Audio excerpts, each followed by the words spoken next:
Guys, welcome back to ഇട്ടാ പൊട്ടി. ഇന്ന് നമ്മൾ ഉണ്ടാക്കാൻ പോകുന്നത് എൻ്റെ ലഞ്ച് ബോക്സിൽ മിക്കപ്പോഴും കാണുന്നൊരു സാധനമാണ് ടൊമാറ്റോ റൈസ്. ഇതിനാകുമ്പോൾ പ്രത്യേകിച്ച് കറികളൊന്നും വേണ്ടല്ലോ.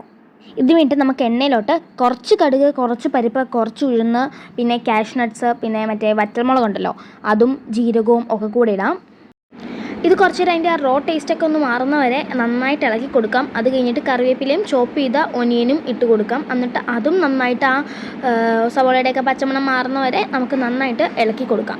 ഇതൊന്ന് സോർട്ടായി വരുന്നവരെ നന്നായിട്ട് ഇളക്കിക്കൊണ്ടേയിരിക്കണം. ഞാനിത് കുറേ പ്രാവശ്യം ഇളക്കി, അതിൻ്റെ ഒരു ആവശ്യമില്ലായിരുന്നു. കാരണം എന്ന് വെച്ചാൽ നമ്മൾ വീഡിയോ എടുക്കുന്നതുകൊണ്ട് സിമ്മിലിട്ടും ഓഫ് ആക്കിയിട്ടും ഒക്കെ ആണല്ലോ എടുക്കുന്നത്. അങ്ങനെ ഓഫ് ആക്കി കഴിഞ്ഞ് പിന്നെ ഓൺ ആക്കാൻ മറന്നുപോയി. ഇതൊക്കെ ഒന്ന് സോർട്ടായി വന്നു കഴിഞ്ഞാൽ നമുക്ക് നമ്മുടെ മെയിൻ ഇൻഗ്രീഡിയൻറ്റ് ഇട്ട് കൊടുക്കാം, ടൊമാറ്റോ. അതൊന്ന് ചോപ്പ് ചെയ്തിട്ട് കൊടുത്തു കഴിഞ്ഞ് നമുക്ക് ഉപ്പ്, മുളക് പൊടി, മഞ്ഞൾപ്പൊടി, കായം ഇതൊക്കെ ഇട്ട് കൊടുത്ത് വീണ്ടും ഒന്നും കൂടെ നന്നായിട്ട് ഇളക്കാം. ഈ ഇളക്കുന്ന സമയം കൊണ്ട് ഞാനൊരു കാര്യം പറയാം. നമ്മുടെ വീഡിയോസൊക്കെ ഇനിയും കുറച്ച് കുറവായിരിക്കും. ഇടുന്നില്ല എന്നല്ല, വീഡിയോസൊക്കെ ഇടും, എന്നാലും കുറവായിരിക്കും. കാരണം ഞാനിപ്പോൾ 10ാം ക്ലാസ്സിലാണ്. അപ്പം അതിൻ്റേതായ ശ്രദ്ധ കൊടുക്കണമല്ലോ. പിന്നെ +1 ആകുമ്പോൾ പഴയ പോലെ നമുക്ക് പോകാം. അത് കഴിഞ്ഞ് +2 ആകുമ്പോൾ വീണ്ടും നിർത്താനുള്ളതാണല്ലോ. നമ്മൾ വിഷയത്തിന് തെന്നി മറിയുന്നൊരു സംശയം ഇല്ലാതില്ല. അത് നമ്മൾ വെള്ളം ഒഴിച്ച് അത് തിളയ്ക്കുന്നത് വരെ ഹൈ ഫ്ലെയിമിലിടാം. അത് കഴിഞ്ഞ് തിളയ്ക്കാൻ തുടങ്ങിക്കഴിഞ്ഞാൽ സിമ്മിലോട്ട് മാറ്റാം.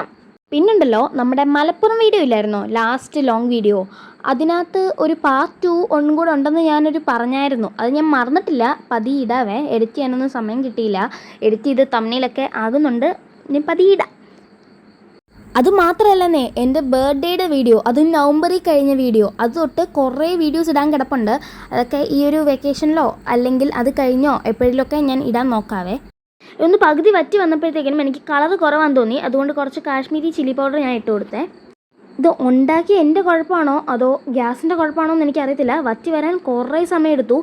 കുറേ സമയമെടുത്തു. ഞാൻ ഇടയ്ക്ക് സിമ്മിലിട്ടു, ഹൈ ഫ്ലെയിമിലിട്ടു, അങ്ങനെയൊക്കെയാണ് വറ്റിച്ചെടുത്തത്. അത് കഴിഞ്ഞ് നമുക്ക് ഇതിലേക്ക് നെയ്യ് ഇട്ട് കൊടുക്കാം. എനിക്ക് ഇച്ചിരി നെയ്യ് ഭയങ്കര ഇഷ്ടമാണ്. അതുകൊണ്ട് ഞാൻ നെയ്യ് കുറച്ച് കൂടുതൽ ഇട്ട് കൊടുത്തായിരുന്നു.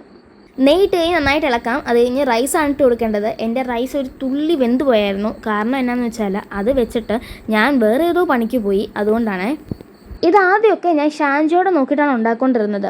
അങ്ങനെ ഉണ്ടാക്കി ഇത് കാണാപ്പാടമായി. നല്ലൊരു ഈസി റെസിപ്പിയാണ്, എല്ലാവരും ട്രൈ ചെയ്ത് നോക്കണം. ലഞ്ച് ബോക്സിലൊക്കെ ഈസി ആയിട്ട് ഉണ്ടാക്കി കൊടുത്തു വിടാൻ പറ്റുന്ന, അല്ലെങ്കിൽ നമുക്ക് തന്നെ ഉണ്ടാക്കാൻ പറ്റുന്ന സാധനമാണ്. റൈസ് ഇട്ട് കൊടുത്തു കഴിഞ്ഞ് ഞാൻ മല്ലിയില ഇട്ട് കൊടുക്കുന്നുണ്ട്. അതൊരു ഫ്ലേവറിനാണ്. വേണ്ടവരിട്ട് കൊടുത്താൽ മതി. ഇവിടെ കുറച്ച് മല്ലിയില ഉണ്ടായിരുന്നു, ആ മല്ലിയില കൊണ്ട് ഞാൻ ഇടുന്നുണ്ട്. അപ്പോൾ ഇത്ര ഉള്ള നമ്മുടെ ഇന്നത്തെ വീഡിയോ. എല്ലാവരും മറക്കാതെ തന്നെ ലൈക്ക് ചെയ്യണം, ഷെയർ ചെയ്യണം, സബ്സ്ക്രൈബ് ചെയ്യണം, കമൻറ്റ് ചെയ്യണം. നല്ല റെസിപ്പീസ് നിങ്ങൾക്ക് അറിയാമെങ്കിൽ അതും കമൻറ്റ് ചെയ്യണേ. Thank you for watching. By.